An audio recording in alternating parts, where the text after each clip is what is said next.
어느 목사님이 다리를 수술했어요. 근데 무릎이 이 사고로 인해 가지고 거의 박산지경인데, 이것들을 수술하다 보니까 수술은 성공했는데 고통이 너무 심합니다. 몇 날 며칠을 병원에서 합숙하는 병원이라 같이 있는 사람도 자지 못하고 본인도 자지 못하고 너무 아프니까 아침에 교수님이 왔다 가면 너무 아파요, 진통제 좀 놔주세요. 놓으면 금방 또 이 아픔이 또 다시 옵니다. 이런 고통 가운데 저녁에 이 찬양을 우리 교회에서 예배 드릴 때 하는데 그분이 실시간으로 들어왔어요. 그래서 이 찬양을 같이 부르다가 다리가 나아버렸습니다. 이 고통이 있던 것이 사라져버렸어요. 그래서 예수님의 이름 비길 데 없다. 그 이름을 높이다 보니까 자기에게 있는 이 아픔이 사라져버렸습니다. 오늘 이 찬양 다시 한번 드릴 때 질병 가운데 있는 사람들, 혹여 이제 실시간으로 듣고 있는 사람도 있으면 같이 따라 부르면서 이런 기적의 역사가 함께 일어나실 줄 믿습니다. 다시 한번 부릅니다. 이길 때가 없습니다. 예수님의 이름만이 우리에게 소망이고 예수님의 이름은 우리에게 기적입니다. 나에게 자랑입니다. 주님 오늘 영광 받으시옵소서.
승천하시어서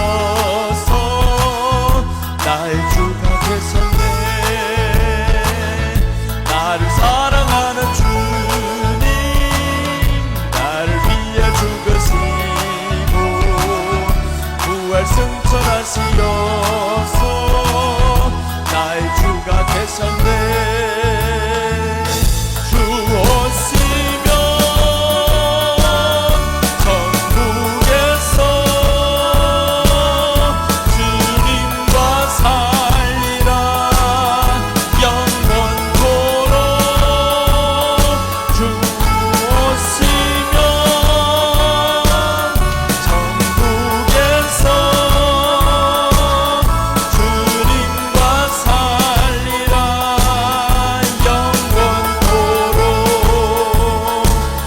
나를 사랑하는 주님, 나의 목자 되시어서 나를 항상 인도하니 주만 따라가리라. 나를 사랑하는 주님, 나의 목자 되시어서 나를 항상 인도하니 주만 따라가리라. 주 오시면 천국에서 주님과 살리라. 영원토록 주 오시면 천국에서 주님과 살리라. 영원 주 오시면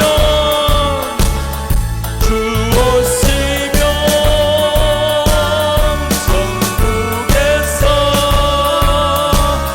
주님과 살리라. 영원토록 주 오시면 천국에서 주님과 살리라. 다시 한번 주 오시면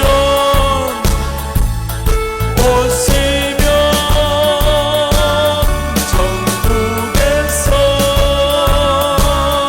주님과 살리라. 영원토록 주 오시면 천국에서 주님과 살리라. 영원토록. 아멘. 주님이 오실 때 우리가 천국에서 살아야 합니다. 그러면 이 땅에서 우리 주님의 오심을 기다리는 믿음으로 살아야 되겠죠. 우리 안에 예수님을 향한 그 낙원이 마음에 없으면 주님이 오셔도 나와 상관이 없습니다. 그래서 주님이 오실 때 주여 내가 여기 있습니다, 나를 받아주세요 라고 할 수 있는 사람은 바로 지금이 낙원이 되어야 됩니다. 우리 안에 오늘 낙원된 마음으로, 기쁨으로, 감사함으로 살아가게 하옵소서. 이렇게 하나님 앞에 오늘 같이 기도하겠습니다. 할렐루야. 아버지 하나님, 은혜를 감사드립니다. 예수님이 오심은 확실한데 이제 우리가 주님 오실 때 미리 준비하고 우리 안에는 낙원이 임하여서 하나님의 나라가 임하여서 하나님께서 주시는 기쁨, 구원의 은혜와 구속의 감격이 우리 안에 넘쳐나는 믿음으로 살아가게 하여 주시옵소서. 세상 근심, 헛된 욕심 쫓아가지 말게 하여 주시옵시고 우리 안에 예수 그리스도를 바라보는 이 믿음이 모든 것을 이기게 하여 주옵소서. 분명 예수님께서는 세상을 이긴 이김은 너희들의 믿음이라고 했습니다. 하나님, 우리가 주님을 믿는 그 믿음이 세상을 이기게 하여 주시옵시고 우리의 믿음이 약하여서 넘어지는 자가 없게 하여 주시옵시고 하나님, 마음을 다스려서 주님 바라보게 하여 주시옵시고 우리의 마음을 다스려서 주님의 말씀에 순종하게 하여 주시옵시고 하나님의 말씀에 감화 감동이 내 안에 있는 것을 행복하게 여기게 하여 주옵소서. 주옵소서. 아버지 하나님은 분명히 살아서 오늘도 우리 그 마음을 기다리고 우리 얼굴을 기다리고 우리 기도를 기다리고 있을 텐데, 우리 주님이여 오늘 우리 얼굴을 주를 향해 듭니다. 우리 마음을 주께 드립니다. 주님 오늘 우리를 받아 주시옵소서. 사랑하는 심령들 하나님 앞에 나아가는 이 마음과 믿음이 날로 충만해지게 하여 주시옵시고, 아버지 하나님 성령을 받았으나 기어다니는 사람 되지 않게 하여 주옵시고, 성령 받은 사람 걷고 뛰는 자들을 되게 하여 주시고, 게으른 신앙은 떠나가게 하시고, 사모하는 마음들 우리 안에 불일 듯 일어나야 되겠습니다. 성령님은 분명히 우리와 함께 계신데, 우리를 기다리고 계시고 인도하고 계신데, 주님의 장중에 우리를 맡기며 하나님 앞에 우리 마음 정말 주님과 동행하며 살아가는 믿음의 사람들 되게 하옵소서. 에녹이 하나님과 동행하며 300년을 살다가 죽음을 보지 않고 갔던 것처럼, 우리 주님이 오실 때 우리 모두 죽음을 보지 않고 주님 나라에 들어가는 것을 우리는 생각합니다. 사모합니다. 우리 주님이여 그날이 우리 생전에 오게 하여 주옵소서. 주오시면 천국 가리라, 천국 가리라. 우리 안에 하나님의 그 나라가 충만해야 되겠습니다. 세상 근심이 그 하나님의 나라를 덮지 못하게 하여 주시옵시고, 우리 안에 있는 하나님의 나라, 세상 근심을 덮고도 남음 있게 하여 주시옵소서. 이 믿음으로 말미암아 하나님의 나라가 내 안에서 점점 확장되어지게 하여 주시옵시고, 하나님께서 주시는 말씀을 통해서 우리들의 마음이 다스려지고 우리들의 육체가 다스려지고 질병이 다스려지게 성령님 역사하여 주옵소서. 이 시간도 하나님 앞에 나아가며 말씀 들으며 찬양하며 기도하며 나가는 심령들 주여 만져 주옵소서. 주여 역사하여 주옵소서. 저희들을 새롭게 하여 주옵소서. 오늘 우리 주님의 은혜가 충만하게 임하시기를 간절히 소원하옵니다. 주님 지혜와 명철을 주셔서 우리 하나님의 능력이 전능하시니 오늘 이 자리에 조금이나마 나타나게 하여 주옵소서. 하나님 아버지 우리에게 큰 믿음을 주셔서 우리 주님을 생각할 때 기쁨이 넘쳐나는 믿음이 되게 하여 주옵소서. 살아계신 우리 아버지 하나님 감사를 드립니다. 예수님께서 이 땅에 오실 때 하나님께서는 너무 기뻐하셨습니다. 주님께서 물에서 올라오실 때 하나님은 기뻐서 내 사랑하는 아들이요 내 기뻐하는 자라고 했습니다. 주님이 십자가 지시는 것이 하나님께는 기쁨이었습니다. 오 주님, 하나님 그 큰 사랑을 우리에게 베풀어 주셔서 감사드립니다. 이제 구원받고 그 구원의 은혜로 살아가는 우리들인데 구원의 감격이 회복되게 하여 주시옵소서. 다윗이 하나님 앞에 기도했던 것처럼 주여 구원의 기쁨을 내게 회복시켜 주옵소서. 우리에게 그 구원의 기쁨이 회복되어서 항상 기뻐하라는 주님의 말씀, 하나님의 뜻을 이루어가는 자들 되게 하여 주시옵소서. 성령님께서 이 시간도 함께 하시고 함께 예배드리는 모든 사랑하는 심령들에게 하나님의 나라가 임하게 하여 주시옵시고 하나님의 나라에서 있는 그 건강과 치유가 임하게 하여 주시옵소서. 오늘도 성령님께 의탁합니다. 우리를 주관하여 주시옵소서. 들을 귀를 열어주시고 마음을 활짝 열어주시고 깨닫는 마음을 주시옵소서. 감사를 드리며 다시 오실 예수님의 이름으로 기도드립니다. 아멘. 오늘도 하나님의 은혜가 충만하게 임할 줄 믿습니다. 자, 우리 지금 레위기 12장을 전하고 있습니다. 오늘 이 시간은 레위기 12장 마지막 부분입니다. 6절에서 8절까지 어제 저녁에 결례법에 대해서 전해드립니다. 이 결례법은 범죄한 사람들이 어떻게 정결하게 되느냐라는 겁니다. 그래서 범죄한 사람들이 정결하게 되어야 하나님의 나라에 들어갈 수 있어요. 그래서 결례법에 보면 예수님이 이 땅에 오셔서 십자가에 못 박혀 죽었다고 해서 우리가 구원받는 것은 아닙니다.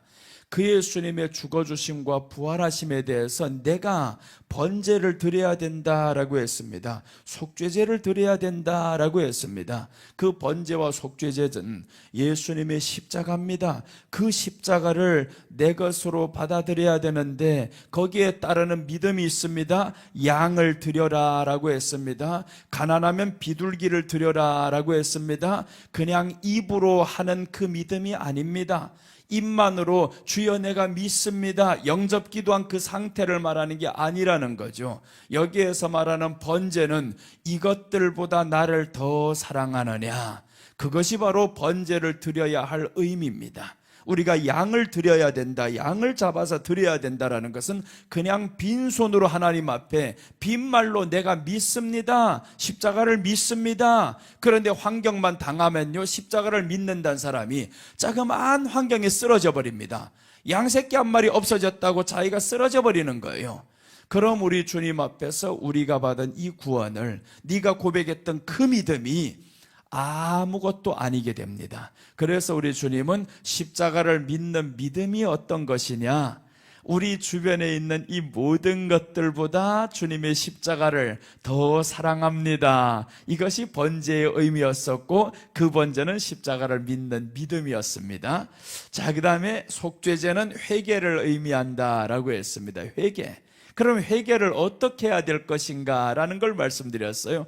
회개는 예수님보다 더 사랑한 것을 회개하는 겁니다. 내가 다른 것이 있어, 지금 예수님도 있는데 예수님보다 더 사랑한 것, 예수님을 사랑하지 못한 것을 회개하는 것이다 라고 했습니다. 그래서 예수님만 사랑하면 우리 안에 죄의 뿌리가 끊어집니다. 모든 죄의 열매들은 뿌리에서 나옵니다. 그 나무를 보면 그 열매를 알지니라 라고 했습니다. 그런데 사람들은 죄의 열매만 자꾸 끊어서 없애버리려고 합니다. 그러니까 죄가 자꾸 드러나는 겁니다. 또 짓고 또 짓고 동일한 죄가 또 지어지고. 그러니까 우리가 죄가 끊어지는 이 모습은 그 가지에서 빨리 다른 가지로 옮겨야 된다는 겁니다. 우리가 있는 그 가지는 세상의 가지에서 이제는 예수님을 사랑하는 가지에 접붙임을 받아야 됩니다. 그럼 그 가지에서 나오는 열매가 이제 있겠죠. 그것을 예수님을 더 사랑하는 것이다 라는 겁니다. 예수님을 더 사랑하는 것이다. 그래야 우리가 하나님 앞에 정결하게 됩니다. 오늘은 둘째입니다. 레위기 12장 7절 말씀, 아들이나 딸을 생산한 여인 모두 깨끗해집니다. 자, 아들이나 딸을 생산한 여인입니다.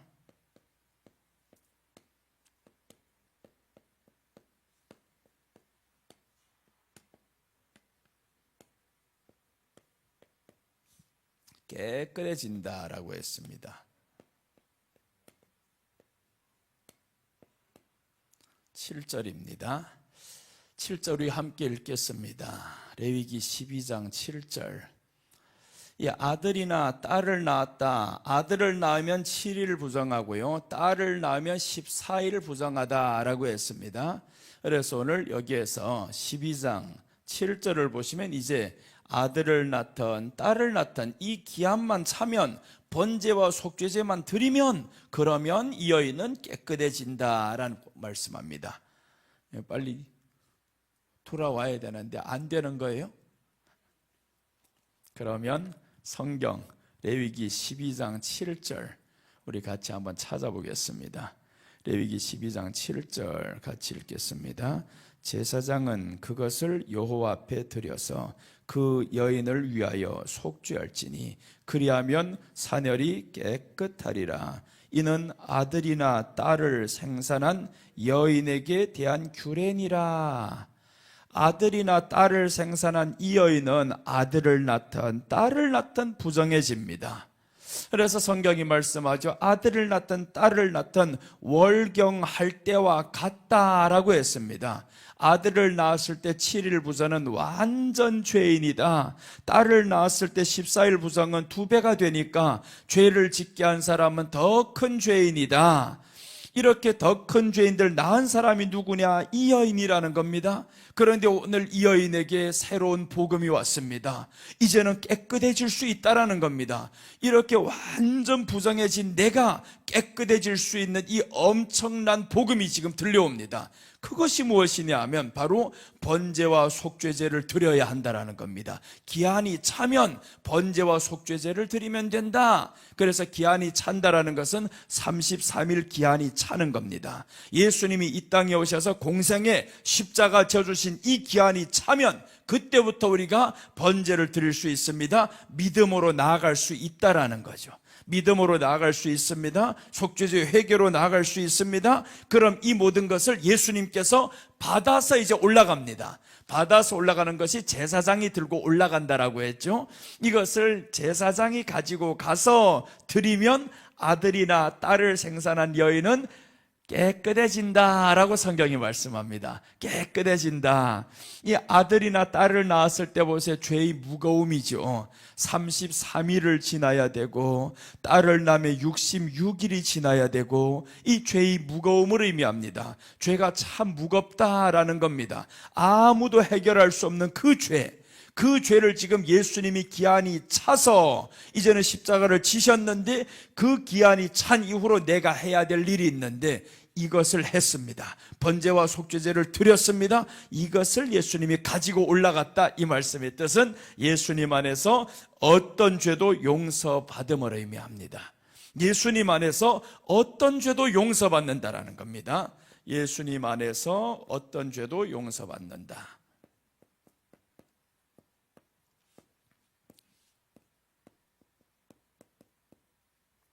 어떤 죄도 사함받습니다.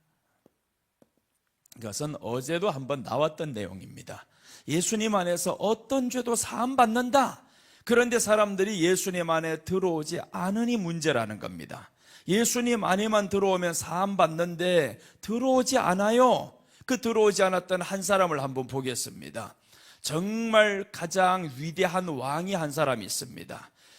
다윗이 죽은 이후로 솔로몬이 왕이 되고요. 정말 그 솔로몬부터 타락해가는 그 시대를 하나님이 눈뜨고 볼 수가 없습니다. 그런데 그때 하나님을 위로할 만한 왕이 나오는데 여호사밧이라는 왕이 나와요. 이 여호사밧이 나오는데 그렇게 하나님 앞에서 살았던 여호사밧에게 아들이 태어납니다. 이 아들이 태어나서 결혼을 잘못해요. 그래서 결혼을 잘못해서 아달랴라는 여인이 이 집의 며느리로 들어오면서 여호람이 어떻게 죽냐 봐요. 열왕기 역대하입니다. 역대하 21장 20절 한번 보겠습니다. 이젠 되나요 이거? 이게 안 되면 우리 성경을 찾아야 돼. 이게 안 되면 참 오늘 조금 진행이 늦어집니다.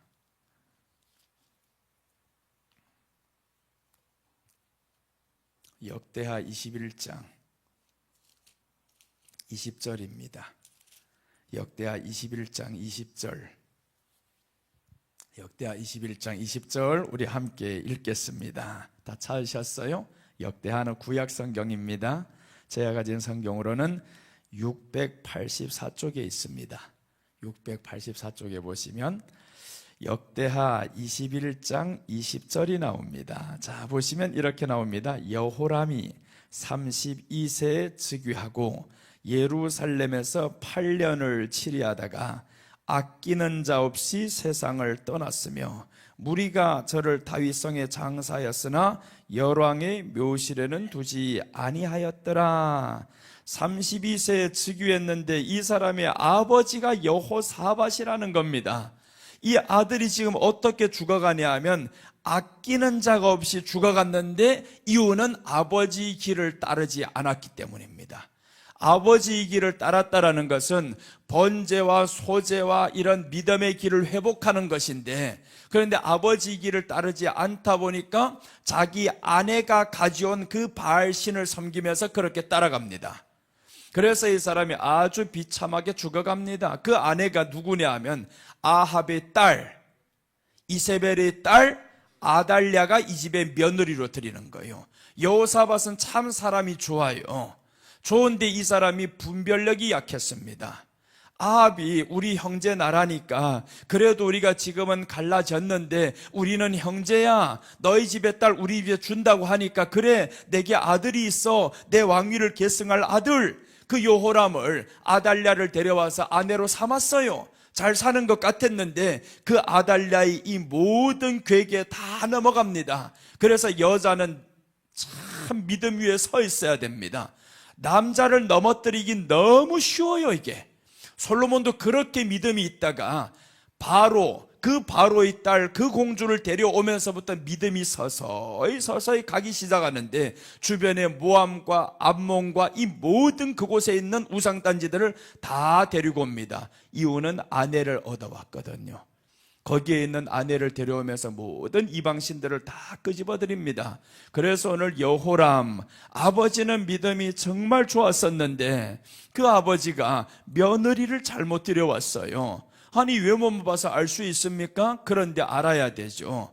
아합은 벌써 저 에빨이라는 그 집의 딸을 데려와서 바알신을 그 나라에 도입시킨 사람이 아합입니다. 아합. 그러니까 아합 집안하고 맺으면 안 되는 거예요. 그 집안을 봐야 되는데, 그래서 오늘날도 그러잖아요. 그 집의 딸을 보자면 집안을 봐야 된다 하는 이유가 그 집안을 보니까 우상만 섬기는 집안입니다. 에빨의 딸, 그 오므리가 있는데 그 집의 딸이라는 겁니다. 바알만 정신없이 섬기는 그 집의 딸. 근데 그 집의 딸하고 결혼시키고 싶냐고 이게. 그런데 그 집의 딸하고 결혼시키는 겁니다. 오므리라는 사람이. 그게 바로 아합의 아버지입니다.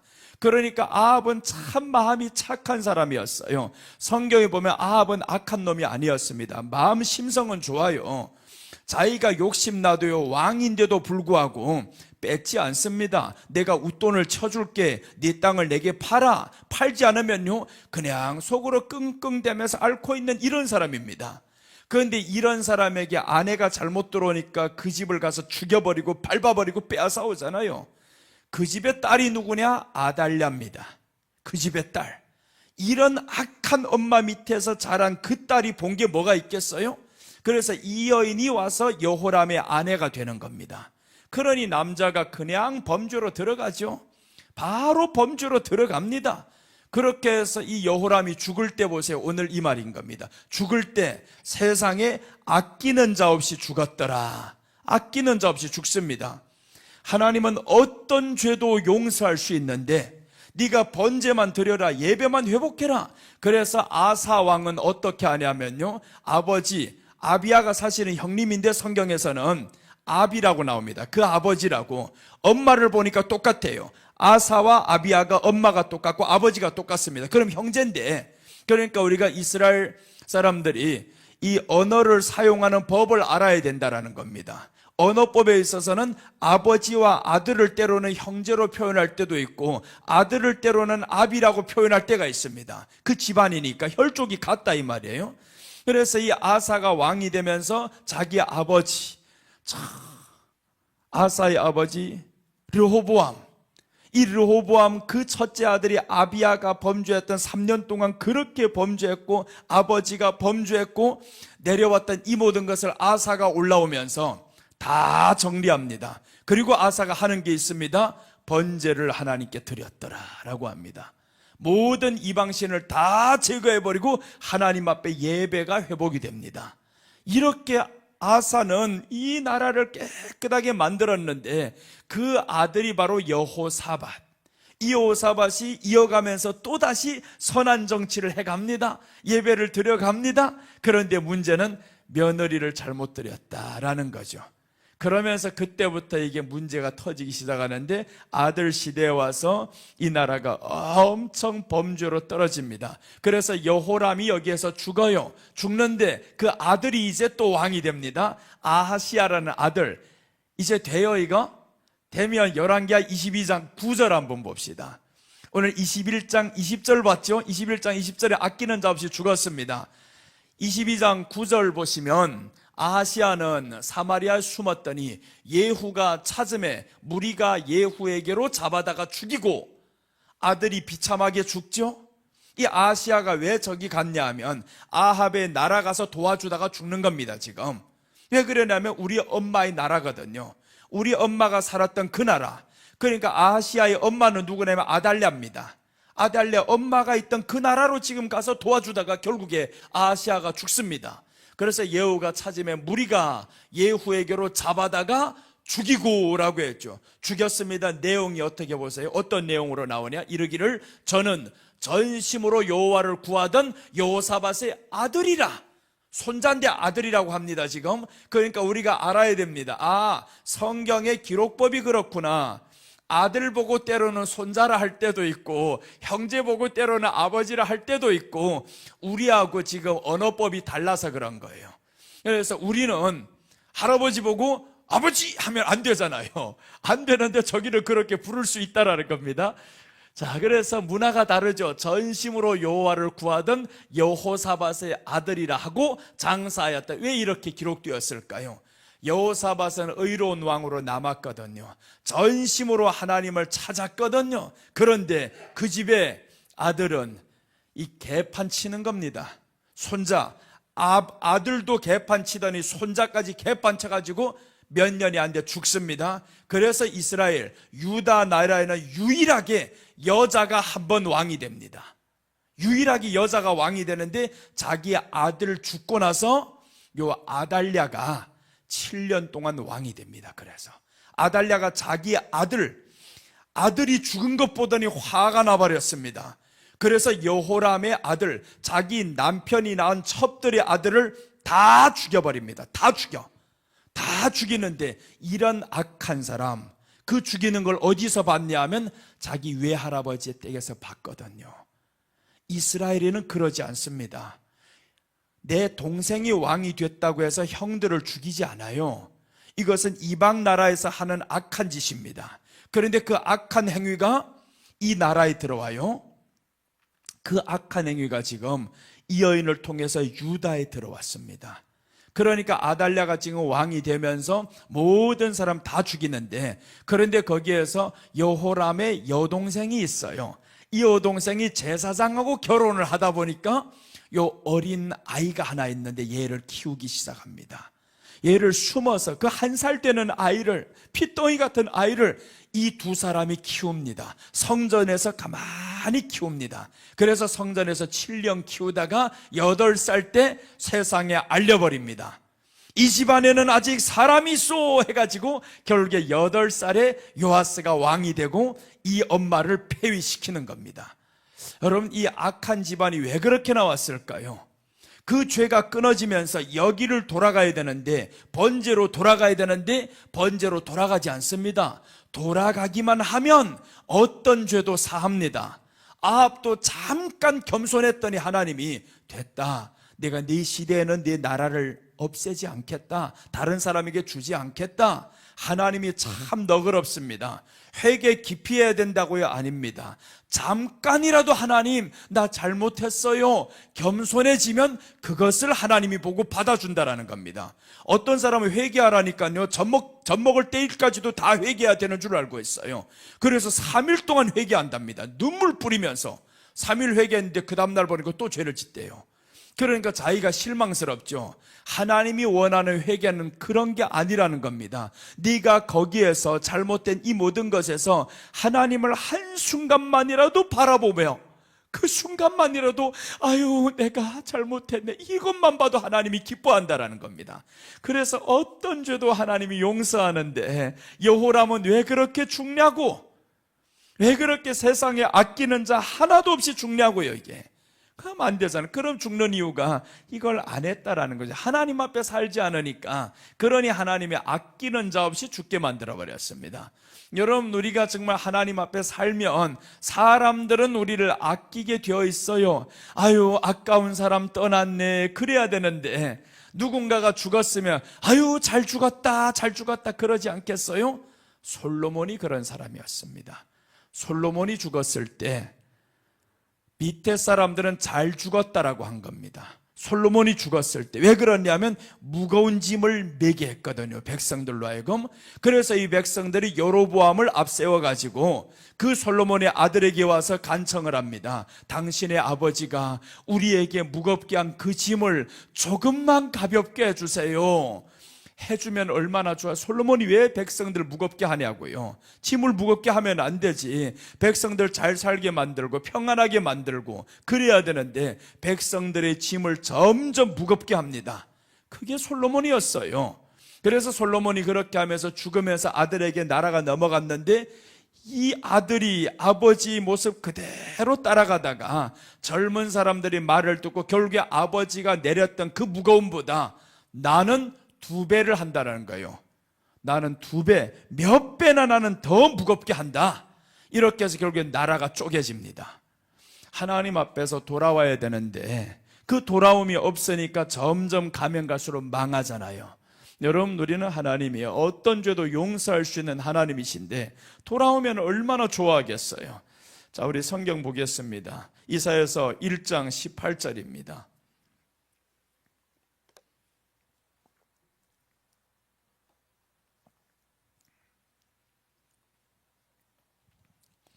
이사야서 1장 18절 보시면 여호와께서 말씀하시되 오라 우리가 서로 변론하자. 너희 죄가 주홍 같을지라도 눈과 같이 희어질 것이요 진홍같이 붉을지라도 양털같이 되리라 라고 했습니다. 자 보세요.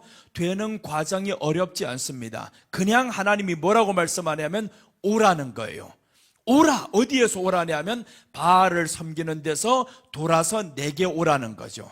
돌아서 내게 오라. 그러니까 그냥 한마디로 오라는 거예요. 우리가 서로 변론하자. 뭘 변론하겠습니까? 누가 진짜 신인가? 너희들 찾았던 그것들이 신이냐? 아니면 내가 신인가? 한번 와서 변론해보자. 그래서 여호와께서 말씀하시되라는 겁니다. 자기가 만들어 놓은 그 백성들을 향해서 오라는 거. 제발 좀 와라. 내가 신이야. 그런데 사람들이 돌아오지 않아요. 죄가 많다 그러죠. 너희 죄가 주홍 같을지라도 눈과 같이 희어질 것이요 진홍같이 붉을지라도 양털같이 되리라 라고 했습니다. 이렇게 깨끗해지는 것이 오기만 하면 된다라는 거예요. 오기만 하면 된다. 그러니까 여러분, 우리는 와서 눈물 콧물 짜면서 회개해도 좋지만요, 그런 회개 없어도 좋아요. 오기만 하라는 거예요. 오기만 하라. 이렇게 너그러운 하나님이 어디 있어요? 오기만 하라는데 왜 오기만 하면 되냐 하면요, 그 길에서 돌아서는 것이 중요하다라는 겁니다. 그 길에서 돌아서기만 하면, 그럼 돌아선 그 길에서 가다 보면 다 되게 돼 있다라는 거죠. 사람은 오늘만 생각합니다. 오늘 뭐 당장 모든 걸 다 끝내고 싶은 이런 마음인 거예요. 근데 하나님은 알아요. 아니야, 그냥 너 나와 함께 가다 보면 된다. 그래서 우리는 주님 앞에서 하나님, 잘못된 길이 있으면 빨리 돌아서야겠습니다. 돌아서야겠습니다. 사도 바울이 믿는 사람만 죽이러만 다닙니다. 이 사람. 왜 그러냐면 율법의 의로 보니까 저것들은 이단이거든요. 예수를 믿는 사람들이 이단입니다. 왜 그러냐면 예수님이 사람인데, 누가 봐도 사람인데, 근데 자기가 하나님이라는 거예요. 죽을 때마저도 내가 하나님이라고 그럽니다. 그러니까 율법의 의로 흠이 없는 사람들은 완전히 죽여버려야 되는 거예요. 이 사람들, 믿는 사람들 다 죽여야 됩니다. 그래서 사도 바울이 되기 전, 사도가 되기 전에 그 사람들 죽이러 쫓아다니고 다니다가 결국에 다메섹 도상에서 예수님을 만나버린 이후로 사도 바울이 이렇게 고백합니다. 내가 죄인 중에 괴수로다. 그 한마디 외에는 다른 회개가 없습니다. 그냥 예수님을 믿는 길에서 갑니다. 저 사람들 죽이러 가는 그 길에서 이제는 예수님 믿는 길로 돌아서 버렸습니다. 이것이 회개였다라는 거예요. 이것이. 그래서 우리가 악하다 할지언정 하나님이 돌아오기만 하면 내가 다 용서할 수 있다. 그 어떤 죄도 용서할 수 있다. 그러니까 어떤 사람들은 죄가 무거워서 죽는 사람들이 있어요. 내 죄가 온 천하에 드러나는 것이 수치스러워서 죽는 사람이 있습니다.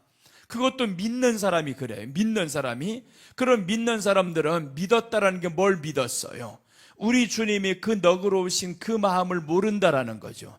그래서 우리가 번제, 그 십자가 지신 예수님을 가면 갈수록 알아가야 됩니다. 알아가야 그 안에서 살아가면서 행복을 누릴 수가 있어요. 모르면요, 그냥 믿음만 가지고 서울대 못 갑니다. 금식기도 40일 해가지고 기도해야 합시다. 우리 자식이 서울대 가도록 기도합시다. 그런데 그놈은 공부를 안 하는데 엄마만 밤새도록 기도한다고 해가지고 서울대 척 들어가 붙겠어요? 안 됩니다. 붙으면 그건 사탄이 역사한 거예요. 하나님이 역사가 아닙니다. 사탄이 역사한 거예요. 붙었다 하면 편법으로 갔든지 어떻게 갔든지 그렇게 간 거지. 공부 하나도 안 난 놈이, 공부 지식에 대해 하나도 없는 놈이 서울대가 붙었대요. 그게 축하할 일이냐고요. 세상의 질서를 무너뜨리는 행동이지, 그 무너뜨리는 행동을 교회에서 기도하고 있다라는 겁니다. 그러면 안 되잖아요. 네가 네 자식을 제일 잘 알지, 거기에 갈 수 있는지 없는지. 그럼 거기에 따라서 기도를 해야 되는데 너무 지나친 욕심이 있습니다. 세상의 모든 질서를 다 무너뜨리려고 하는 게 우리 기도면 안 되잖아요. 그래서 기도가 정결해야 된다, 정직해야 된다라는 겁니다. 우리 기도 속에서 욕심만으로 가득히 채워진 게 있습니다. 그냥 욕심이면 되는데 남을 짓밟아서 나가는 욕심은 안 되잖아요. 우리가 돈이 100만 원이 필요한데 120만 원 달라 하는 거, 그건 너무 지나치지 않습니다. 그런데 그 20만 원 저 사람에게 가야 할 걸 내가 가졌다고 하면 이건 지나친 겁니다. 이건 지나친 거예요. 남에게 가야 할 것을 내가 가졌다, 이건 나쁜 놈입니다. 이렇게 하면 안 되는 거죠. 그래서 우리가 하나님 앞에서 주여, 내가 하나님 앞에 정직한 마음으로 가기를 원합니다. 그런데 정직하지 못하게 살았어요. 이 죄가 다 드러났습니다. 그래도 사람은 너를 손가락질 할 줄 모르지만 예수님 앞에 나오기만 하면 나는 덮어주겠다라는 거예요. 나는 덮어준다. 그래서 예수님이 1만 달란트 비유를 하시는 겁니다. 어떤 사람이 있는데 그 주인에게 1만 달란트 빚을 졌다. 그래서 이 사람이 주인에게 간청을 합니다. 내게 시간을 주세요, 시간을 주세요. 그렇게 했는데 우리 아내와 우리 자식들 다 시간만 주면 내가 갚겠습니다. 그런데 주인이 보니까 시간을 줘본들 1만 달란트를 언제 갚냐고요. 네가 한 데나리온씩 그렇게 벌어가지고 언제 갚냐고요. 갚을 수가 없습니다. 대대로 갚아도 갚을 수가 없습니다. 그러니까 우리 주님이 탕감했다라고 나오죠. 탕감했다. 그게 죄의 원인을 의미합니다. 네가 죄가 이렇게 많아서 용서받을 수 있는 길이 없어. 그런데 주인이신 예수님만 만나라, 내게만 오라, 내가 탕감할 수 있다, 다 덮어줄 수 있다라는 겁니다. 이분이 우리 예수님이라는 거예요. 얼마나 좋아요. 그분 생각하면서 우리가 흥분하지 않는 게 정상이 아니잖아요. 그 예수님을 생각한다면 정말 흥분이 돼야 되는데, 여러분 병 고침은 어디에서 오냐면 그 이름이 흥분될 때 병 고침이 옵니다. 그 이름이 흥분돼야 돼요. 그 예수님의 이름에 기대가 되고 흥분이 되고, 그러면 병 고침이 자동으로 옵니다. 성경 안에서 고침받은 사람들 보세요. 나병 환자가 예수님께 고침받죠. 그런데 나병 환자가 성 밖에 있습니다. 성 밖에 있는 사람이 성 안으로 들어오는 순간에 돌을 들어서 칩니다. 예수님 만나기 전에 돌에 맞아 죽어요. 그런데 이 사람이 그 모든 군중 속으로 들어와서 예수님께 왔단 말이에요. 그럼 이 사람이 왜 그렇게 할 수 있을까?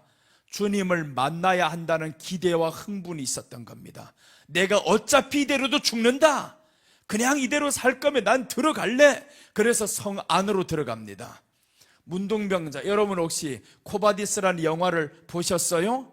그 안에 보면 역사적인 배경을 그대로 이렇게 기록된 영화가 있어요. 그 안에 보면 문둥병자가 저 성 밖에 쫓겨났었죠. 쫓겨나서 사는데 그 안에 주인이 있습니다.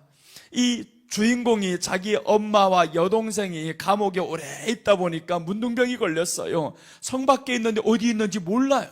그래서 여인 따라서 조용히 가다 보니까 거기에 있는데 이 사람들을 안고 들어옵니다. 자기 어머니를 안고 성 안으로 들어오는데 사람들 보니까 문둥병인 거예요. 돌을 들어서 치고 난리가 났습니다. 그래도 이 사람이 자기 어머니와 여동생을 자기 집으로 모셔 들어갑니다. 그런데 예수님이 십자가에 못 박혀 죽으면서 하늘이 캄캄하게 될 때, 그때 이 사람들이 문둥병이 나아요. 낫습니다. 오늘 이런 배경하에 성경에 나오는 나병 환자들이 있죠. 이 나병 환자들이 주님 앞에 어떻게 옵니까? 주님은 그 군중들이 가득한데, 성 안에 있는데, 그러니까 예수님께서는 이 사람들 만나기 위해 찾아간 게 아니었습니다. 나병 환자가 그 기대와 흥분과 모든 것을 초월하고 뚫고 들어온 거죠. 돌에도 얼마나 많이 맞았겠어요. 예수님 만나기 전에 죽을 수도 있습니다. 그런데 이 사람들이 그 모든 길을 뚫고 들어올 만한 그 믿음이 어디에서 왔어요? 오직 하나죠. 죽으면 죽으리라. 주님 만나야 돼. 내가 고침받는다라는 그 흥분됨이 있잖아요. 그러니까 예수님의 이름이 그렇게 흥분되면 다 성경이면 그렇게 흥분된 사람들입니다. 바디메오 보세요. 소경이 고침받았죠. 그냥 예수님이 능력으로만 고친 게 아닙니다. 이 고침받은 사람이 흥분하는 거예요. 나사렛 예수가 온다. 그런데 이 사람이 그 소리를 듣고 다윗의 자손 예수야 소리치잖아요. 그렇게 소리 지르니까 사람들은 조용하라는 거야. 조용해. 다시 더 소리 지릅니다. 이게 바로 흥분하는 상태입니다. 너무너무 흥분한다는 그 이름에 이렇게 다 고침받았어요, 성경에서. 그래서 이제 우리가 찬양할 때 그 이름 비길 때가 어디 있나라고 그 찬양에서 그 목사님이 무릎이 뼈가 다 깨져서 고침받았을 때 그 찬양 가운데서 예수님의 그 이름에 흥분하는 거예요. 그 이름이 내게 너무 좋아. 이 마음에 기뻐. 그 순간 하나님이 역사를 하셔서 고쳐주셨잖아요. 그래서 우리가 예수님의 이름이 흥분되는 그 단계까지 와야 믿음이다라는 겁니다. 이 죄사함이라는 것은 흥분시키는 일입니다. 그 엄청난 죄가 다 사함받았다. 이게 얼마나 우리로 하여금 감격스럽게 하는 거예요. 그래서 우리가 감격이 없는 것에 인해서 하나님 앞에 기도하면서 주여 나도 그 감격이 있기를 원합니다. 그럼 어떻게 해야 되겠어요? 알려고 해야죠. 기도만 가지고 안 됩니다. 그래서 사람들이 자꾸 기도만 하는 거예요. 하나님 나도 구원의 기쁨 그 감격 있게 하옵소서. 감격 있게 하옵소서. 금식 100날을 해봐라 있는가? 없습니다. 그 감격은 예수님을 알아야 감격이 오는 거예요. 예수님을 모르는데 어떻게 감격이 있습니까? 무식한 상태에선 절대로 감격이 올 수가 없습니다. 그냥 자기 스스로를 만들어낼 수 있지 오래 못 갑니다. 내 믿음으로 기도해가지고 기뻐했던 거 오래 가나 보세요. 오래 가지 못합니다. 그런데 그 지식이 확실하게 들어왔습니다. 한 사람이 공부를 너무 잘해서 모든 교과서를 다 외웠습니다. 그 사람은요 시험장에 들어가면 긴장하지 않습니다. 흥분합니다. 기대가 됩니다. 그 출제하는 시험지가 내게 오기를 기대가 됩니다. 야, 내가 준비가 잘 됐으니까 빨리 시험을 봐야만이 좋은 성적이 나올 것이고 출세할 거고 기대가 된단 말이에요. 시험장에 들어갈 때 절대로 긴장하지 않아요. 준비가 잘 되면. 준비 안 된 사람들이 긴장하죠. 준비가 잘 돼봐요. 긴장할 일이 없습니다. 그래서 우리가 예수님을 사랑하고 그 사랑하는 믿음이 성경을 통한 지식에서 기반되었다면 그러면 우리가 세상 살아가는 게 흔들리지 않고 기쁘다라는 거죠. 기뻐하며 살 수가 있습니다. 그래서 기쁘지 않을 때는 주여 내가 주님을 몰라서 그렇네요 하고 다시 알려고 해야죠. 자, 우리 성경 구절 한번 보고 갑시다. 시편 119편 165절 보겠습니다.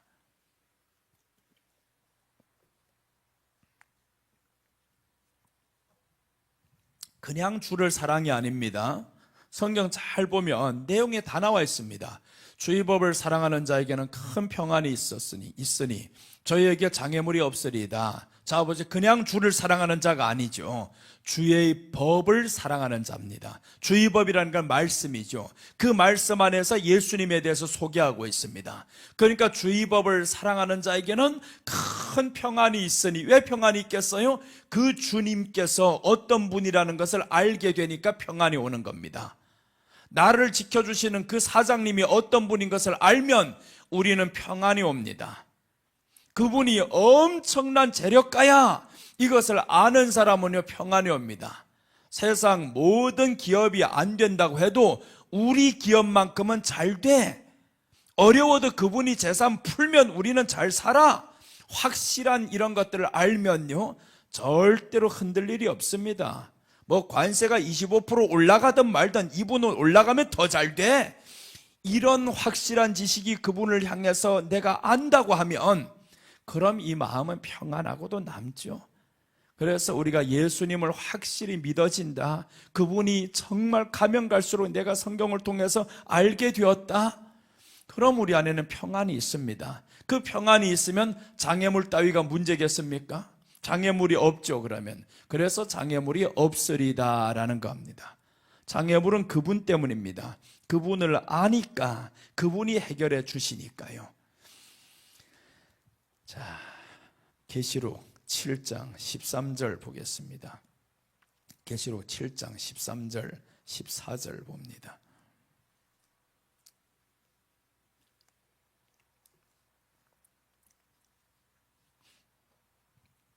7장 13절 14절입니다. 장로 중에 하나가 응답하여 내게 이르되 이 흰옷 입은 자들이 누구며 또 어디서 왔느냐라고 물어봅니다. 계시록 7장 9절에서 17절까지는 어떤 내용이냐 하면 구원받은 사람들이 천국에 있는 모습입니다. 구원받은 사람들이 천국에 있는데, 근데 장로 중에 하나가 물어본다라는 겁니다. 장로 중에 하나가 응답하여 내게 이르되 이 흰옷 입은 자들이 누구며 또 어디서 왔느냐라고 물어봅니다. 자, 그 다음 14절입니다. 14절을 보면 내가 가로되 내 주여 당신이 알리이다 하니 그가 나더러 이르되, 자 보세요, 천국에는 장로가 내게 물어보는 겁니다. 이 흰옷 입은 자들을 봤지, 누구냐 어디서 왔냐 물어보니까 요한이 알 수가 있습니까? 내가 당신들보다 어떻게 더 잘 아냐고, 당신들 나보다 먼저 와 있었구만, 당신도 모르는 걸 내가 어떻게 아냐고 그랬더니 이제 주님이 말씀합니다. 내가 가로되 내 주여 당신이 알리이다, 예수님이 아십니다 라고 하는 겁니다.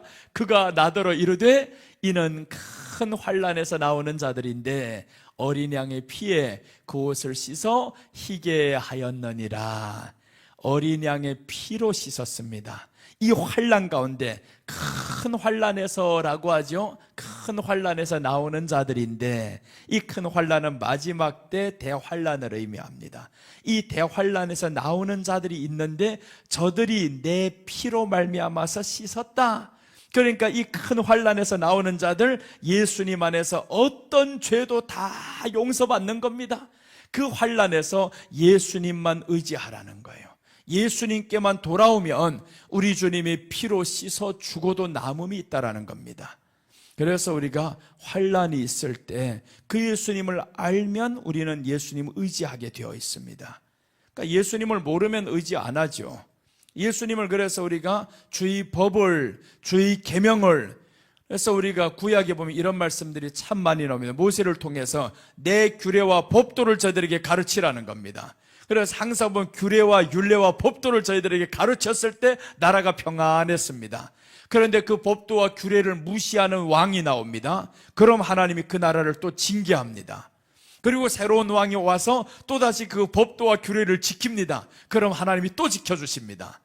이 반복이 지금 구약의 성경입니다. 구약 성경 그렇게 되어 있어요. 그래서 우리가 하나님 앞에서 주여 환난이 왜 왔습니까? 주님을 하지 않는 데서 왔사오니 내가 주님을 이제 의지하겠습니다. 주님 확실히 알고 이제 주님 따르겠습니다. 그러니까 우리가 평소에는 어떻게 살아야 되냐면 주님을 알려고 우리 마음을 들여야 됩니다. 주님을 알면 알수록 우리는 기쁨이 오고요, 나쁜 사람은 알면 알수록 상심이 커집니다. 그런데 우리 주님은 알면 알아갈수록 기쁨이 넘쳐납니다. 그분이 좋은 것은 십자가로 끝나는 게 아닙니다. 부활로 끝나는 게 아닙니다. 좋은 것들이 너무너무 많고 천국에 들어가 버리니까 그때부터 시작이라는 거예요. 이야, 그래서 천국에서 가장 기본이 뭐냐 하면 이 땅에서 가장 하나님을 나타낼 수 있는 가장 큰 찬양이 모세의 노래입니다. 천국에서 보니까 그게 가장 기본이었더라는 겁니다. 그래서 하나님의 전능하심을 천국 갔더니 찬양하잖아요. 전능하심이 찬양이 된다는 것은 상상 못할 기쁨입니다. 우리 아버지 그렇게 전능이 아니라 1조만 있으면 좋겠다, 돈이. 그랬으면 근심과 걱정, 1조가 아니라 1,000억만 있었으면 좋겠어요. 그러면 그 아버지가 유산으로 쫙 물려줄 때 45% 세금 떼도 좋아요. 달라는 대로 주고 한 500억 정도만 남으면 근심과 걱정이 있겠어요? 그냥 500억을 맡겨두고 이자만 받아 처먹고 살아도 넉넉히 도와주면서 산다. 얼마나 신나겠어요? 우리 아버지가 그렇다고 하면. 그런데 그 아버지보다 더 나으신 예수님이 계시다는데 우리 아버지 1,000억 있는 아버지보다 못한 거예요. 1,000억 있는 아버지는 그렇게 흥분이 되는데 그럼 그 아버지가 돌아가기만을 기다려야 됩니다. 아버지가 가면 그 재산 다른 형제들이 없어야 되는 거예요. 형제들 나누면 안 되니까. 이게 세상이잖아요.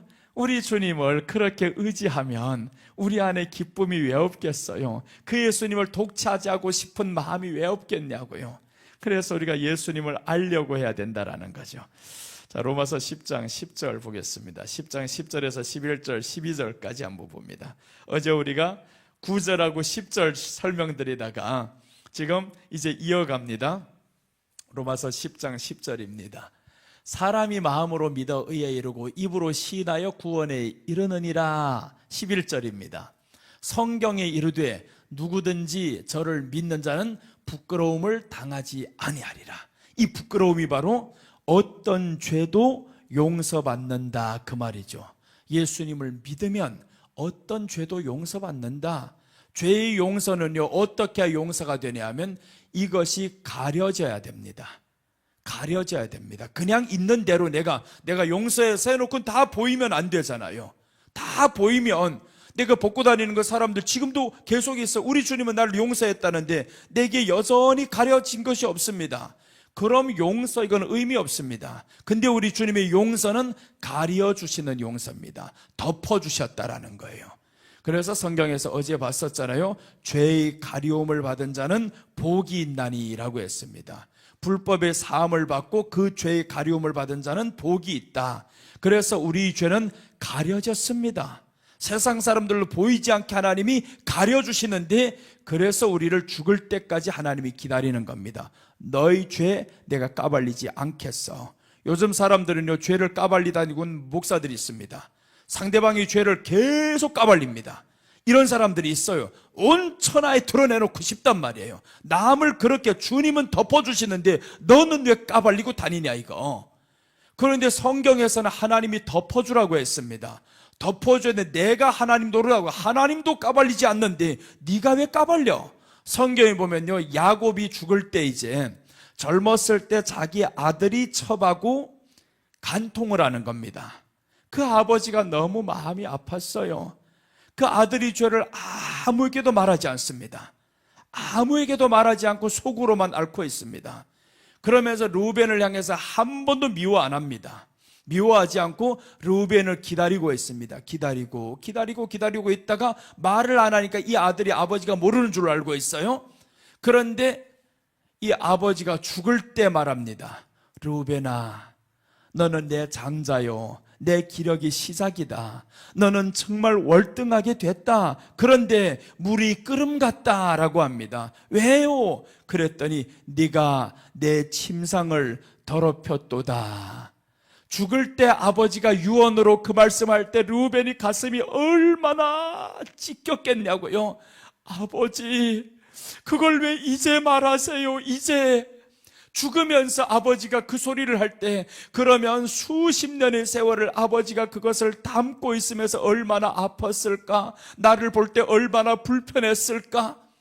그 아들이 그제야 깨닫습니다. 마지막에 이 아버지가 그렇게 말하면서 이렇게 축복하면서 죽는 겁니다. 아버지가.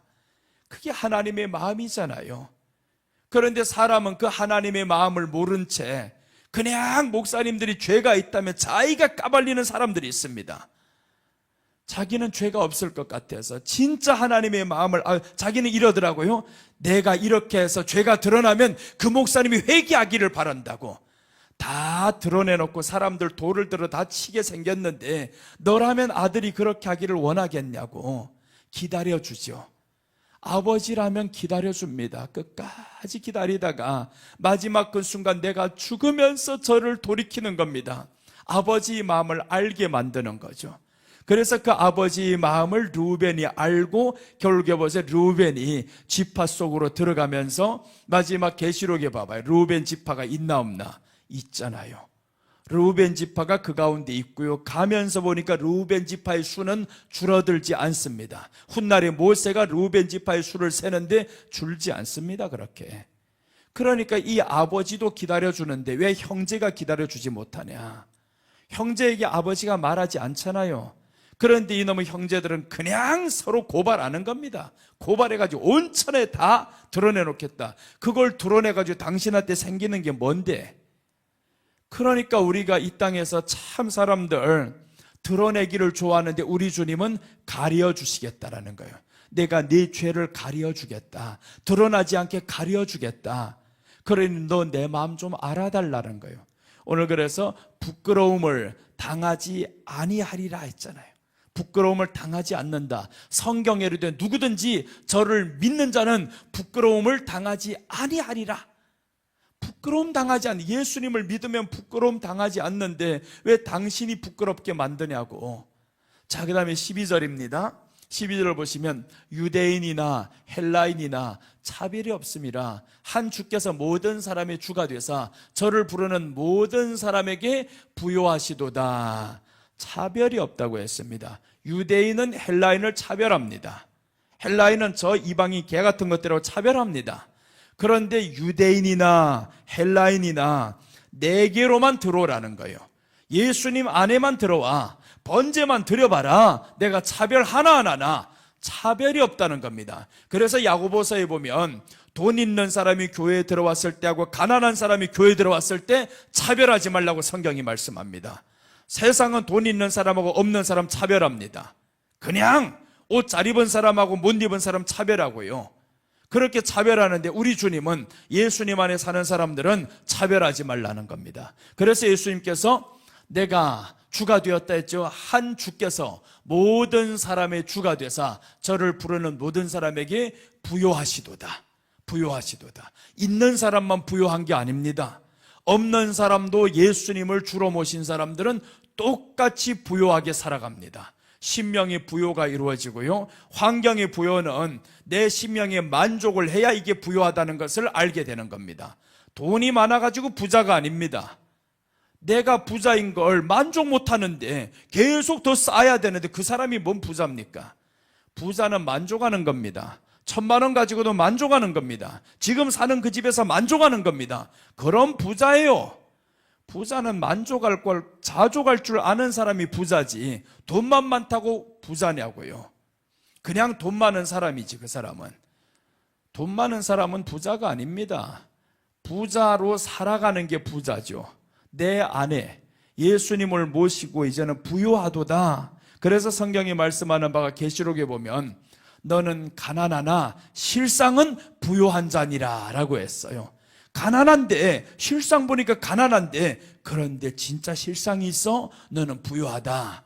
그런데요 마지막 이 시대를 향해서 라우디게아 교회를 향해서 주님이 말씀합니다. 너는 벌거벗었다. 너는 가난하다. 벌거벗어서 수치하고 가난하고 다 없다라는 겁니다. 그러니까 마지막 이 시대에 살아가는 우리들의 모습을 보세요. 만족을 못합니다. 그냥 마음에 만족이 안 돼요. 그러니 가난한 거죠. 오늘 예수님께서는 우리에게 모든 사람에게 부요하시도다 라고 했습니다. 예수님 믿는 사람은 부요하게 살아가야 됩니다. 이 마음에 부요합니다. 그래서 주님이 계시니 만족하옵니다. 오늘 뭐를 먹든 상관없어요. 주님이 나와 함께 계시니 괜찮습니다. 여러분 한번 진수성찬 먹으나 아니면 국밥 한 그릇 먹으나 배부른 거는 똑같습니다. 진짜 배부른 건 똑같습니다. 그 배부른 상태에서 다른 진수성찬을 더 놔봐요. 못 먹습니다. 있다고 먹는 게 아닙니다. 더 먹어라 터져 죽는다. 그러니까 우리는 있는 것들로 하여금 그것이 너를 배부르게 하는 게 아닙니다. 우리 주님으로 만족하며 사는 것이 가장 큰 행복이더라. 여러분, 우리가 예수님 통해서 이제 만족하고 행복하게 사는 저와 여러분 되시기를 바랍니다. 자, 오늘 셋째 들어가겠습니다. 셋째입니다. 셋째는 본문으로 다시 돌아와서 어린 양을 바치지 못한 자는 비둘기로 대신 드려라 라고 했습니다. 어린 양을 드려야 되는데 양을 드리지 못한 사람이 있습니다. 양을 드리지 못한 자,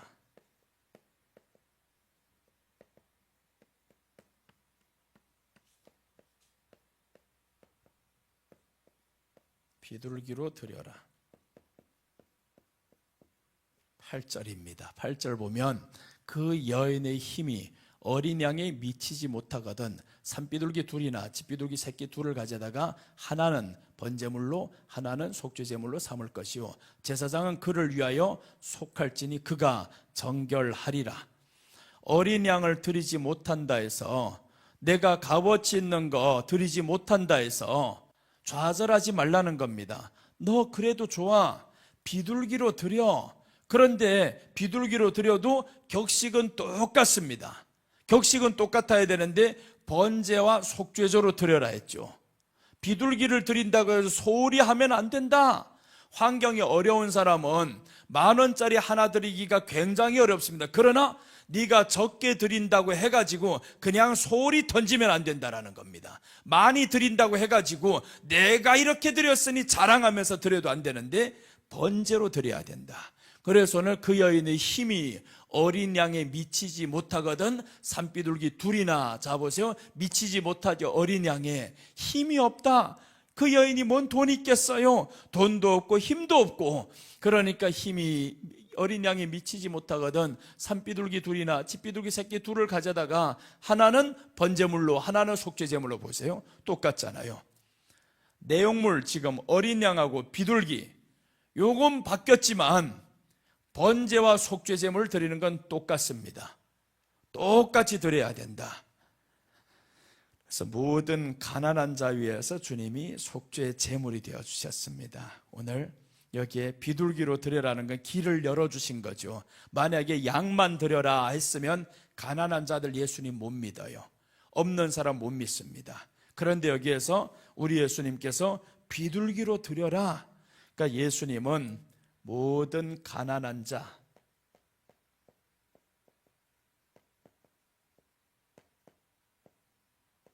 가난한 자의 속죄 제물이 되어 주셨습니다.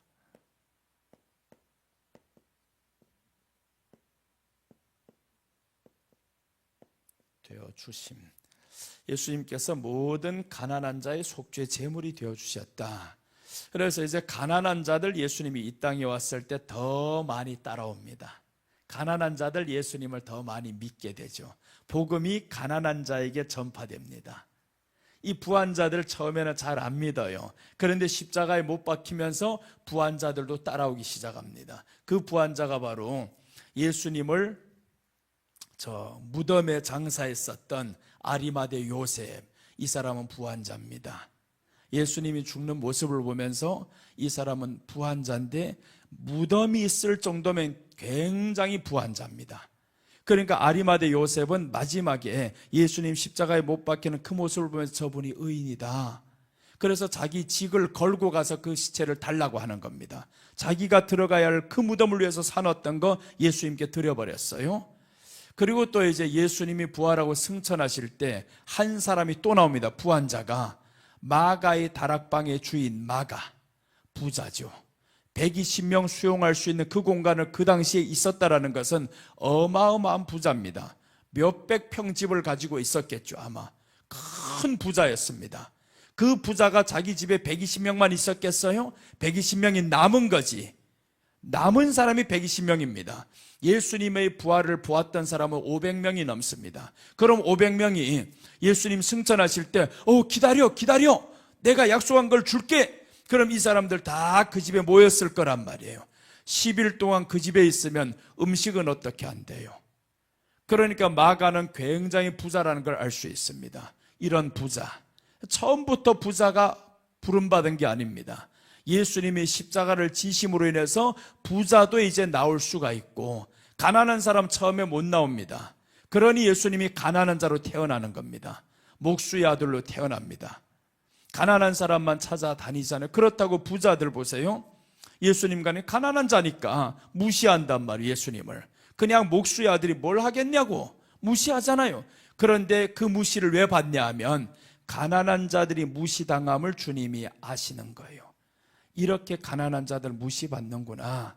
그래서 예수님이 가난한 자의 주가 됩니다. 모든 가난한 자의 속죄 제물이 되기 위해서 오늘 비둘기 드려라는 거예요.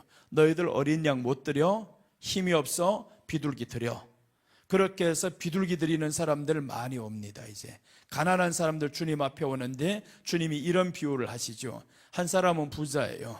돈을 가득 가져와서 그 헌금교에다 두루룩 쏟아 넣는데, 그런데 이제 한 사람은 두 여인, 이 한 여인은 왔는데 너무 가난한 사람입니다. 두 렙돈은 일당도 아닙니다. 한 데나리온이 일당입니다. 두 렙돈이란 말이에요. 그냥 동전, 아이들 아이스크림이나 사 먹을까 말까 하는 그런 동전, 그 동전밖에 없는 이것 가지고 드리러 오는 겁니다. 그게 바로 번제라는 거예요. 그냥 오는 게 아닙니다. 내가 최선을 다한 그 믿음으로 예수님께 왔어요. 그래서 비둘기 가져오는 자들도 최선을 다한 믿음이어야 된다는 겁니다. 내가 가진 것이 비둘기라고 해가지고 그냥 동전을 툭 던지고 가면 안 됩니다. 동전이라고 해도 내가 최선을 다해서 정성을 담아서 그 동전 드려야지. 근데 이런 사람이 동전 드리면 안 됩니다. 벤츠 타고 왔는데 동전 드렸다. 이건 벼락 맞아 죽을 사람입니다. 벤츠 타고 왔는데 동전 드렸다. 이건 말도 안 되는 사람. 근데 어떤 사람은 가능하냐 하면 우리 교회 노숙자가 하나가 나와요. 그 노숙자가 오는데 꼭 오후만 되면, 점심때는 못 옵니다. 헌금 시간이어가지고 돈이 없으니까 못 와요. 오후에만 옵니다. 그래서 내가 오면 식사를 하셨어요? 묻기 그래서 그냥 식사해야지요 하고 밥을 떠줘요. 밥도 주면 밥 먹으면서 감격받아서 자기 안에 있는 동전을 꺼냅니다. 동전 꺼내서 봉투에다 가져다가 넣어요. 목사님 드릴게요. 이렇게 해서 몇 주간 오다가 이분이 어느 날 동전이 아닌 거예요. 이 주머니에서 꺼내는데 13,700원인가 10,000원짜리가 하나 있고 1,000원짜리 500원짜리 뭐 이렇게 동전이 가드르륵 한 거, 이거 다 바치겠다는 겁니다. 이거 다 바치겠어요. 그래서 내가 그 10,000원을 보고서 너무 감격이 돼서 30,000원을 가서 준비해 왔어. 이거 줘야 되겠다, 갈 때 드려야 되겠다. 그런데 그분이 뭐라고 하냐면 내게 유일한 자존심입니다 하는 거예요. 오늘 이걸 드릴 수 있었던 것은 자존심이고 자부심입니다. 그 자존심 건드리지 말라 이거죠. 30,000원 주면 자존심 상한다 이 말이에요. 와, 얼마나 배짱이 있고 대단하셔요. 그래서 그분이 노숙자 하다가 술 마시고 계속 와요. 내가 다음 주에는 오전에 오시되 술 마시지 말고 오세요. 그렇게 했더니 술 안 마시고 왔어요. 그 다음에 다음번 더 온 거, 이번에는 옷을 깨끗하게 입고 오세요. 옷을 깨끗하게 입고 왔어요. 여러분, 이런 노숙자들은요, 동전을 드려도 정말 과부가 드렸던 그 두렙돈과 같이 정성을 담은 겁니다. 그래서 우리들이 번제라는 거, 우리들의 믿음이라는 것은 그냥 성의도 없이 와서 앉아줄게, 헌금 내줄게 이런 식으로 하는 거 안 된다라는 겁니다. 헌금 내기 싫으면 하지 마. 그런 식으로는 하지 말아야 됩니다. 그냥 내기 싫으면요, 조용히 있다가 나가는 게 낫습니다. 그런데 이런 사람들 또 어떻게 하냐면 나가서 이렇게 말합니다. 교회는 돈밖에 모르더라. 돈 많이 낸 사람들 좋아하더라. 또 이렇게 말한다라는 거예요. 그러니까 입이 삐뚤어진 건 어쩔 수 없습니다. 그런 말에 신경 쓸 필요가 없어요. 근데 성경은 뭐라고 말씀하냐면 비둘기로 드려라는 거예요. 네 힘이 지금 어린 양을 드리기에 미치지 못하면 그럼 비둘기로 드려라. 우리 주님이 그래서 이 땅에 오셔서 보세요. 가난한 자들만 찾아다니는 거. 그러다가 어느 날 보니까 설교하다가 사람들이 너무 많이 모였어. 이거 너무 많이 모인, 몇만 명이 모인 걸 보더니 제자들이 이렇게 말합니다. 선생님, 너무 많이 모였는데요, 식대도 이제 다 지나갔어요. 그래서 예수님이 이렇게 말씀합니다. 저희들 돌려보낼까 하다가 기진하여 쓰러질까 봐 그렇게 하지 말라는 거예요. 저희들 앉게 하라. 떡을 나눠주라는 거예요. 너희들 떡을 나눠줘. 그랬더니 제자들을 보니까 뭐 떡이요, 우리도 가난백인데 우리도 없다 이거예요. 저들도 없을 뻔 우리도 없어요. 그래서 계산을 해보니까 이들이 다 먹으려면 200데나리온이 돈이 있어야 됩니다. 그러니까 200일 먹을 수 200일 일당이면 그 많은 사람들 먹을 수 있다라는 거, 물가가 아주 저렴하다 이 말이죠. 아주 저렴했습니다. 그래서 200데나리온이 돈이 있어야 됩니다. 아니야, 앉게 하라. 그래서 예수님이 물어보죠. 너희들에게 무엇이 있느냐 했더니 아이가 하나가 그 보리떡을 드립니다. 보리떡과 물고기를 드렸어요. 그것은 아이에게 있던 비둘기입니다. 아이에게 있던 전부였습니다. 그 아이가 말씀 듣는 그 순간 얼마나 자기 그 도시락을 꺼내서 먹고 싶겠어요. 다들 기진해서 있는 그 상황에 아이가 더 먹고 싶겠는데 이 아이도 말씀 듣는다고 계속 먹고 싶어도 꽁꽁 남겨두었다가 끝나면 먹어야지 했는데 왜 예수님 설교가 그렇게 길어요? 말도 못하겠고 이 애가 설교는 길지. 그래서 설교 다 끝나고 났더니 누구 뭐가 있으면 좀 내놔봐라. 그러니까 이 아이가 바치는 겁니다. 기가 막히잖아요. 말씀 받은 이 아이가 이제 자기 이것을 도시락을 예수님께 바쳤습니다. 그래서 기적이 일어나잖아요. 우리가 하나님 앞에 비둘기 같은 것을 정성을 다해서 최선을 다해서 드리면 그런 오병이어의 기적 내 삶에서도 일어납니다. 그렇게 안 드려서 기적이 안 나는 거지. 정성을 담아가지고 그렇게 해봐요. 기적이 왜 안 일어나겠습니까? 그러니 하나님 앞에서 우리가 어린 양을 드리지 못한 자, 우리 주님이 얼마나 배려가 깊어요. 이거 비둘기로 드려라. 모든 가난한 자의 속죄제물이 되어주셨다. 그래서 예수님이 가난한 자로 이 땅에 오셔서 옷을 헐벗고 다 제일 높은 데 가서 죽는 겁니다. 죽어서 다 봐라. 내가 성 안에서 죽었으면 이방인들은 들어가지도 못합니다. 성 안으로는. 그런데 예수님은 성 밖에 나와서 죽어요. 가난한 사람들도 예루살렘 성으로 들어갈 자격이 없는 사람도 다 나를 믿어라. 내가 너희들이 주가 됐다. 그래서 이제 우리 방금 전에 읽었던 내용이 이방인이나 가난한 자나 부요한 자의 주가 되셨다라는 거죠. 모든 사람의 주가 되셨다. 그러려면 가난한 자의 편에 그들이 잘 보는 곳에 서 있어야 됩니다. 있는 사람은요 언제든지 올 수 있습니다. 그 자존심과 교만만 내려놓으면 언제든지 예수님께 올 수 있어요. 그래서 니고데모가 언제 오냐? 밤에 찾아오잖아요. 밤에 아무도 없을 때 밤에 찾아옵니다. 부자잖아요. 이 사람이 밤에 찾아옵니다. 있는 사람은 언제든지 올 수 있는데 없는 사람은 내가 높은 자리에 있으면 나를 만나지 못합니다. 만나지 못해. 그래서 예수님께서 모든 사람의 주가 되시려고 가난한 자가 되셨다. 성경은 이렇게 말씀하죠. 예수님이 가난하게 되심은 우리를 부요하게 하심이라. 우리가 부요하게 되기 위해서 주님이 가난하게 되셨다라는 거예요. 그럼 그냥 예수님만 믿으면 내가 부요해지나요? 이렇게 묻는 사람이 있어요. 부요해지나요? 아닙니다. 어떻게 믿어야 되냐?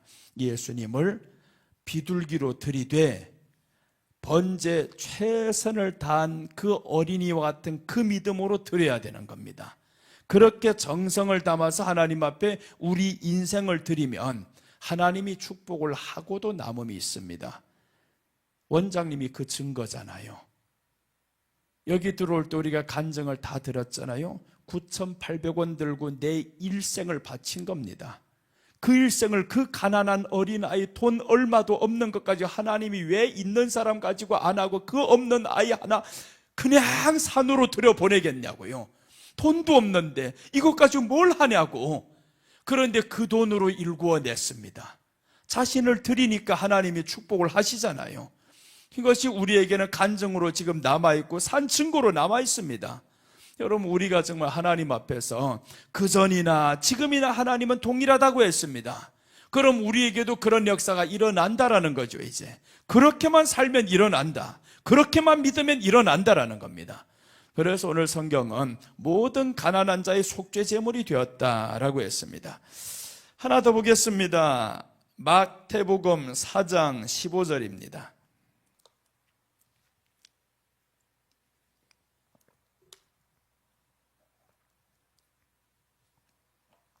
마태복음 4장 15절 보시면 스불론 땅과 납달리 땅과 요단강 저편 해변 길과 이방의 갈릴리여. 자 보세요, 예수님이 지금 어디를 말씀하냐 하면 스불론 땅이라는 거예요. 납달리 땅과 요단강 저편, 이 스불론과 납달리는 북이스라엘 땅입니다. 남쪽과 유다가 갈라졌을 때 예루살렘 밖에 있는 성들입니다. 저기는. 그래서 이방인의 갈릴리여라고 했죠. 다 이방입니다. 이방. 그 다음에 16절입니다. 흑암에 앉은 백성이 큰 빛을 보았고 사망의 땅과 그늘에 앉은 자들에게 빛이 비추었도다 하였느니라. 예루살렘에 들어갈 거는 꿈도 못 꾸는 사람들, 이방의 갈릴리여라고 했습니다. 이런 사람들에게 주님이 빛이 되었다라는 겁니다. 그래서 큰 빛을 저들이 보았어요. 그러니 가난한 자들, 그때 당시 예수님을 보면서 큰 빛을 본 겁니다. 예수님 만나는 모든 사람마다 다 고침받아요. 이런 빛을 가난한 자들이 보게 됩니다. 그래서 우리가 가난하다고 해가지고 좌절이 아닙니다. 예수님 만날 수 있는 저로의 기회가 예전에 그렇게 다 주어졌잖아요. 가난한 지역에 복음이 들어가서 이렇게 대한민국이 되었고, 그렇게 가난한 데 살던 그 시대가 지금 지나가서 언제 그럴 때가 있었나 싶을 정도로 상상도 안 가잖아요. 상상도 안 가죠. 요즘 애들 보면 모릅니다. 알 수가 없어요. 그 가난한 시대가 어떻게 살아왔는지 이해도 안 됩니다. 아유, 쌀이 없으면 빵 먹으면 되죠. 이러면 끝나잖아요. 그냥 북한에서 왜 저렇게 쌀도 없이 살아가냐고요. 빵만 처먹으면 되지. 그것도 없는데. 그러니 이런 사람들에게 주님이 만나기 쉽게 지금 빛이 되어주셨다. 흑암에 앉은 백성, 가난하니까 흑암이죠. 그냥 소망도 없고 사망의 그늘과 땅과 그늘에 앉은 자들에게 빛이 비추었도다. 이제 하나 더 봅니다. 고린도후서 8장 9절. 이것만 보고 이제 마치겠습니다. 고린도후서 8장 9절입니다. 마지막이 결론은 이렇게 마칩니다. 고린도후서 8장 9절 보시면 우리 주 예수 그리스도의 은혜를 너희가 알거니와 부요하신 자로서 너희를 위하여 가난하게 되심은 그의 가난함을 인하여 너희로 부요하게 하려 하심이니라. 예수님은 원래 부요하신 자입니다. 하늘의 모든 권세를 다 가지고 있는 부요한 자, 그 부요한 자가 가난하게 되심은 우리를 위함이라는 거죠. 우리를 부요하게 하기 위해서 우리 주님이 이렇게 가난하게 되셨다. 그러니까 이 모든 가난한 자들 주님 앞에 다 와서 결국에 부요한 자가 됩니다. 복음이 들어간 나라가 다 부요하게 되었잖아요. 그래서 우리가 이제 해야 될 것 있으면, 부요하게 되었으면 나를 부요케 하신 그 예수님을 잊지 말아야 됩니다. 그분께 감사해야 되는 거예요. 오늘날에 이렇게 살 수 있는 것은 주님이 주신 은혜다, 이걸 알아야 되는데 그냥 헬조선이라는 거예요. 헬조선 떠나봐라. 어디가 살겠나. 갈 데도 없으면서 헬조선이라는 거예요. 나가봐요. 진짜 살 곳이 있는가. 정말 얼마나 어려운데. 미국이 좋다고 가봐라. 언제 총 맞을지 몰라. 두려워서 밖에도 못 나가요. 이거. 그런데 어디가 좋다고 자꾸 좋은 데 가려고. 이렇게 좋은 땅이 있는데, 교회가 이렇게 많은 땅이 세상에 어디 있고, 하나님의 보호하심 속에 이렇게 빨리 발전한 나라가 어디 있고, 그런데 아직 뭔 헬조선이야 이거. 말도 안 되는 소리가 세상에 자꾸 이런 소리가 들려지니까요, 이게 유행어가 되었습니다. 그냥 어렵다 유행어가 되었습니다. 일자리가 없다고요? 나가서 진짜로 하려고 해보세요. 없는가? 있습니다. 있는데 내가 원하는 자리가 없어 그렇지. 더 좋은 자리가 없어 그렇지. 그러니까 없는 거지. 그냥 우리가 하나님 앞에서 받은 은혜를 생각하면요, 주어지는 대로 감사하면서 일하고 그렇게 가면서 살아가고 하면 점점 넘쳐날 건데, 그런 외국 사람들이 와서 돈 벌 기회가 얼마나 적어지겠어요. 우리가 가야 할 모든 자리를 외국 사람들이 와서 다 차지하고 있습니다. 이젠 저들이 와서 20년 있다 보니까 모든 기술 분과에 저들이 다 들어갑니다. 그럼 저들이 없으면 이제는 최고의 기술력은 우리가 기술은 가지고 있지만 그 밑에서 작동하는 것, 일하는 사람들 저들이 다 합니다. 나가겠다면 어떡할 거예요? 우리가 안 하니까 저들 다 데리고 올 수밖에 없지. 그러니까 우리는 그냥 좋은 기업에만 들어가려고 합니다. 이런 밑에 계층에서 이런 사람들 돌아가지 않으면 끝납니다.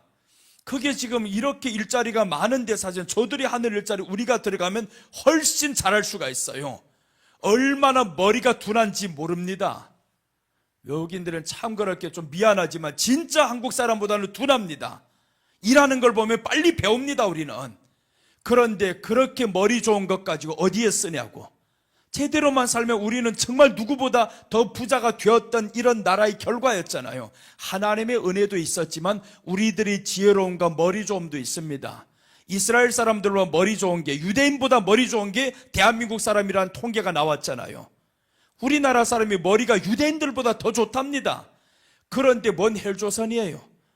태어나면서 머리 좋게 태어났지. 하나님의 은혜로 부자의 나라로 살아가지. 그런데 지금 잠깐 어려운 것도 아닙니다. 자꾸 어렵다 소리만 들어서 그렇습니다. 어렵다 소리만 듣다 보니까 자꾸 어렵다 그러죠. 사실은 어려운 게 아닙니다. 있으면서도 없다 자꾸 이렇게 말하는 거죠. 없어도 있다 해야 될 판인데, 근데 있으면서도 없다. 일자리가 있으면서도 아유 이거 언젠가는 그만둬야지. 그러니까 일자리가 다 끊어지지. 더 좋은 자리로 가려고. 우리는 그래서 참 지금 사는 하나님의 은혜 안에서 얼마나 감사해요. 오늘 세 가지를 말씀드렸습니다. 결례법입니다. 레위기 12장 이제 드디어 마쳤습니다. 레위기 12장 결례법은 정결법이라는 거죠. 어떻게 하면 정결하게 되냐. 번제와 속죄제를 드려야 된다. 십자가와 회개입니다. 아들이나 딸을 낳은 여인이 깨끗하게 됩니다. 예수님 안에서 어떤 죄도 사함을 받습니다. 어린 양을 드리지 못한 자 비둘기로 드려라 합니다. 모든 가난한 자의 속죄 제물이 되어주신 예수님이십니다. 이렇게 해서 우리가 주님 앞에 감사하며 살아가는 우리가 되어야 됩니다. 이제는 감사를 회복해야 됩니다. 다른 길이 없습니다. 감사를 회복하는 것은 내 현실에 만족하는 겁니다. 그리고 그 만족에서 앞으로 나아가면 됩니다. 그러면 계속 감사할 길들이 보일 겁니다. 기도하겠습니다. 예수님 감사합니다. 오늘 이 시간도 지켜주셔서 감사하고 우리 예수님 안에서 이렇게 주님의 부요하심이 우리에게 임하여서 부요하게 하여 주셨는데 우리는 없다 말을 입에 달고 살았을 때가 많았습니다. 주님 용서하여 주시옵소서. 하나님이 주신 은혜가 족한데 그 은혜 아닌 다른 것을 찾으려고 하다 보니까 몰랐던 것 주님 용서하시고 오늘 이 시간에 우리의 마음을 가다듬고 우리 예수님을 바라보며 의지하며 주님 안에서 만족하고